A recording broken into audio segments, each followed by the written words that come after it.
हमें कुछ नहीं चाहिए हसाम, हमें तो बस। अब आपको वही कुछ मिलेगा जिसके लिए आपने सारी जिंदगी कोशिश की। हर इंसान को उसकी कोशिश के मुताबिक जरूर मिलता है।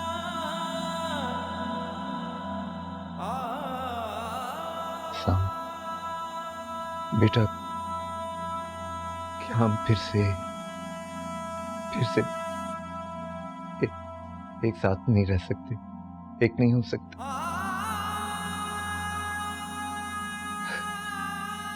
फिर से बेटा, ये दोनों बातें बहुत गलत हैं जमीर साहब, क्योंकि एक तो हम पहले कभी मिले ही नहीं, दूसरा ये कि अब आप मुझे बेटा नहीं कह सकते।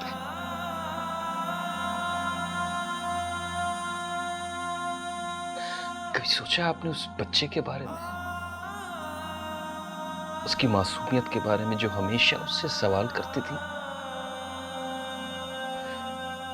कि एक घर, एक छत के नीचे रहते हुए भी मेरे माँ बाप मुझे और अमान को अलग क्यों समझते?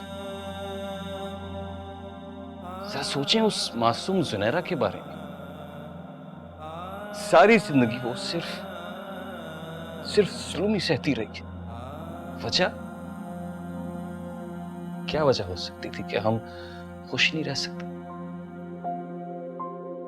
यही कि हमारे माँ बाप नहीं थे, या हम बहुत सारी दौलत के मालिक थे? हमारी आंखों पे लालच की पट्टी बन गई थी बेटा, हमें माफ कर दो। मैं अब रोशनी की तरह सॉरी पर बिलीव नहीं करता। जिस तरह हम दोनों बहन भाइयों के साथ जो सलूक किया है, उसके बाद तो हाँ, बिल्कुल भी नहीं। और प्लीज मुझे रोकने की कोशिश ना करें, क्योंकि मैं नहीं रोकूंगा। आप रहे इस घर में, इस घर के मालिक बन के। आपको पैसे की ताकत पर बहुत भरोसा है ना, तो आप यही समझ लीजिएगा कि आपने हसाम को और जुनैरा को बेच के ये सब कुछ हासिल किया, और आप इस दुनिया में सबसे ज्यादा ताकतवर हैं।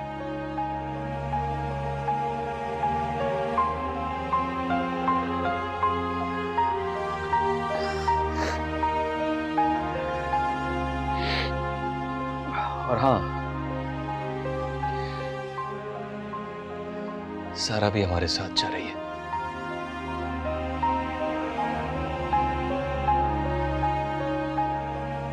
क्योंकि वो आप दोनों की शक्ल भी देखना नहीं चाहती।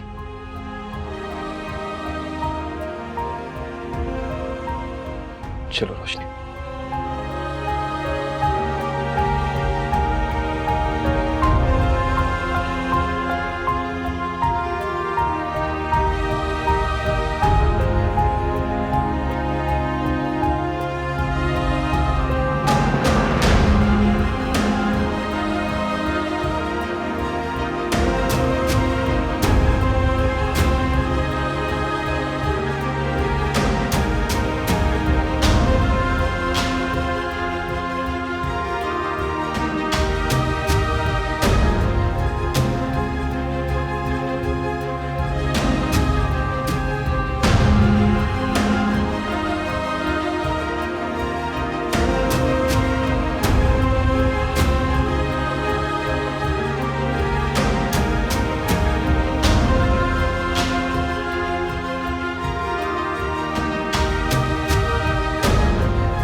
मम्मी, आप प्लीज परेशान नहीं हो। अभी सबका दिल टूटा हुआ है ना, बस इसलिए सब ऐसे रिएक्ट कर रहे हैं। आहिस्ते आहिस्ते सब ठीक हो जाएगा। हसाम भाई भी वापस आ जाएंगे और हम सब लोग वापस से उसी तरह रहने लगेंगे। तुम लोगों ने सुना नहीं उसने क्या कहा? कह रहा था कि हम साथ थे ही कब। सही तो कहा उसने, हम तो कभी साथ नहीं थे।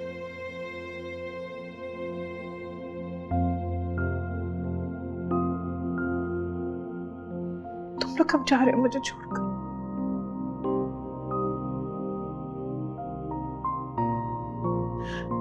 कब जा रहे हो तुम लोग?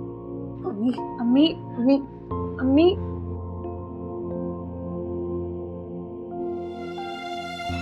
रुको जोनी, प्लीज तुम उनके साथ ऐसा मत करना। भले वो तुम्हारी सगी माँ नहीं, लेकिन उन्होंने तुम्हें पाला तो है ना। पाला? और वो नाइंसाफियां जो उन्होंने मेरे और हसाम भाई के साथ किया, उसका क्या? किरण, पल तो गली का कुत्ता भी जाता है। जब इंसान एक कुत्ता पालता है तो उससे भी प्यार हो जाता है, उसके भी आराम और सुकून का ख्याल होता है। लेकिन अम्मी ने तो हमें इस काबिल भी नहीं समझा। खैर, मुझे क्या करना है क्या नहीं मैं भी नहीं बता सकती।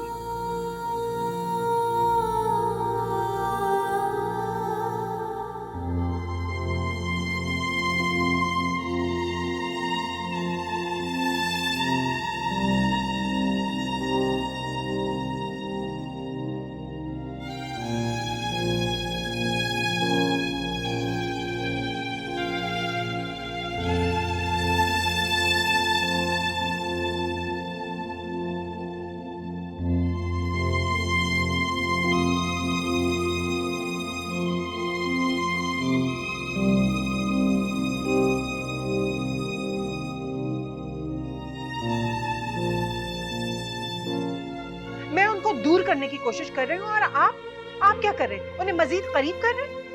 एक मिनट खामोशी से मेरी बात सुन। देखो, वो दोनों डिनर पर तैयार होकर जाएंगे तो जरूर, लेकिन वहां तक पहुंच नहीं पाएंगे। ये कैसे हो सकता है? आप क्यों बच्चों वाली? फर्ज करो कि वो दोनों डिनर के लिए जा रहे हों और रास्ते में उनका खतरनाक किस्म का एक्सीडेंट हो जाए तो कैसा रहेगा? रोने धोने और लुटपट जाने की एक्टिंग की तैयारी कर लो मुमताज बेगम। आज शाम तक तुम्हें खबर मिल जाएगी कि तुम्हारी बहू और बेटा ट्रैफिक हादसे में इंतकाल कर गए हैं। बरसों का एहसास महरूमी कभी नहीं चाहता। उसका कभी भी मुकाबला अमान से हो ही नहीं सकता। कोई जोड़ नहीं है दोनों का आपस में। बेकार में टेंशन ले रही है। मैं तो यही दुआ करूंगी कि उसका ऑपरेशन कामयाबी ना हो, ठीक होने के बजाय उसका बाजू ही कट जाए।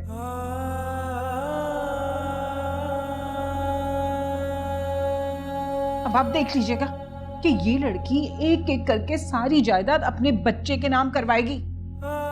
तुम मार डालो उस बच्चे को।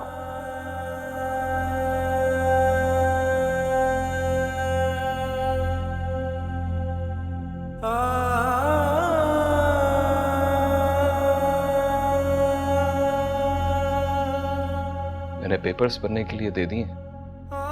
चंद दिनों में आपको सब कुछ मिल जाएगा जिसके हसूल के लिए आप सारी जिंदगी सोचते रहे।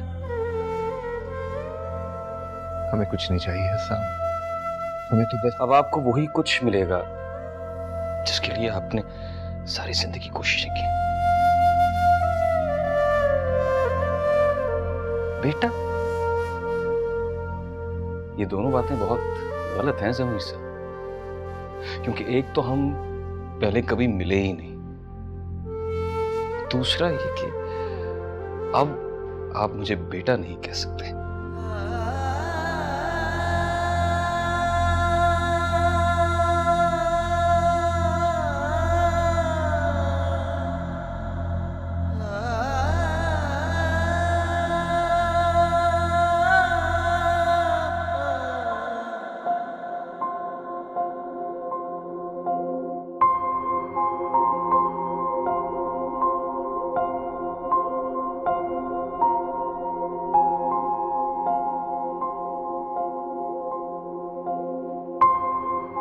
रोशनी, ये हमारा नया घर है,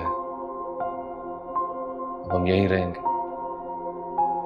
हसाम, आपने इतना जल्दी इतना कुछ कैसे कर लिया? नहीं, अभी नहीं। ये घर मैंने उस वक्त लिया था जब पापा ने कहा था कि हम अलग घर में शिफ्ट हो जाएंगे। सोचा था कि इस घर की कभी भी जरूरत पड़ सकती है। क्या पता था कि इस घर की इतनी जल्दी जरूरत पड़ जाएगी। हाँ, इतना जल्दी इतना कुछ हो जाएगा ये किसी ने नहीं सोचा था।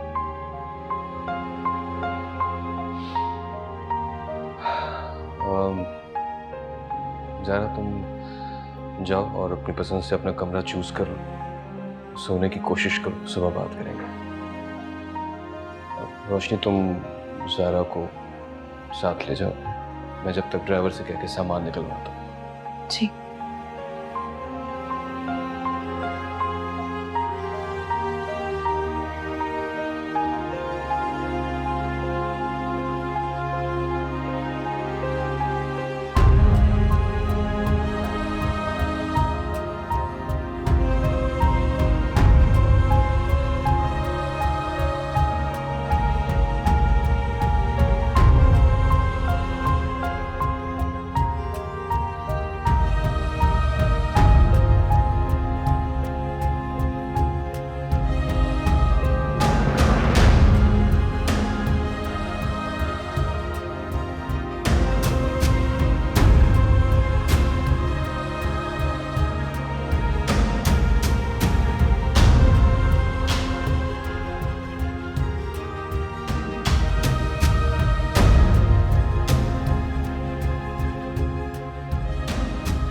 जमीन साहब, ये सब क्या हो गया? हमारे पास तो कुछ भी नहीं बचा, कुछ भी नहीं बचा जमीन साहब। क्यों नहीं बचा? सब कुछ तो है आज हमारे पास। पैसा, प्रॉपर्टी, बिजनेस, सब कुछ तो दे दिया है हसाम ने हमें। क्या हुआ अगर आज हमारे पास औलाद नहीं है तो? जब औलाद हमारे पास थी तो कौन सी कदर की उसकी हमने। कहा था मैंने आपको, इस लड़की को इस घर से निकाले, ये जरूर कोई गुल खिलाएगी। आखिर वही हुआ ना जो मैंने आपसे कहा था। हसाम की जिंदगी में रोशनी को लाने वाली भी तुम ही थी मुमताज। उसने तो तुम्हारी गलती को सुधारने की कोशिश की थी, उसे तो कुछ पता ही नहीं था। रोशनी बुरी नहीं थी, वो तो बस कर दे, बहुत तारीफ करे उस मनहूस लड़की की। नफरत करती हूँ मैं उससे। कत्ल किया उसने मेरे बेटे को, मारा उसने मेरे बेटे को। तुम अब भी ऐसी बातें कर रही हो। खुदा का खौफ करो, हमें हमारे अमाल की सजा मिली है। यही सब कुछ होना था हमारे साथ। हाँ तो क्या झूठ है? नफरत करता था वो उससे, उसे इस घर से निकालना चाहता था, अपना बदला लेना चाहता था। इसी वजह से तो उस नवीन के चक्कर में पड़ा वो। तो क्या जो कुछ अमान ने किया वो ठीक था? हाँ, उसने बिल्कुल ठीक किया। अगर कुछ अच्छा करने के लिए कुछ बुरा कर लिया जाए तो इसमें कोई हर्ज नहीं। कुछ तो खुदा का खौफ करो। क्या कह रही हो तुम? मैं बिल्कुल सही कह रही हूँ। और अगर तुम्हारी रोशनी इतनी अच्छी थी ना तो रोक लेती हसाम को। क्यों ले गई उन दोनों को? इसलिए कि वो इस घर को तोड़ने आई थी। जमीर साहब, आपको बात समझ में नहीं आती? लेकिन बस अब बहुत हो गया। अब मैं इस लड़की को नहीं छोड़ूंगी। मैं अपने बेटे के कत्ल का हिसाब लूंगी उससे, उजाड़ दूंगी उसे, खत्म कर दूंगी उसकी दुनिया, मार डालूंगी उसे। मुझे चैन आने वाला नहीं, मुझे अब चैन आने वाला समीर साहब, मुझे अब नहीं चैन।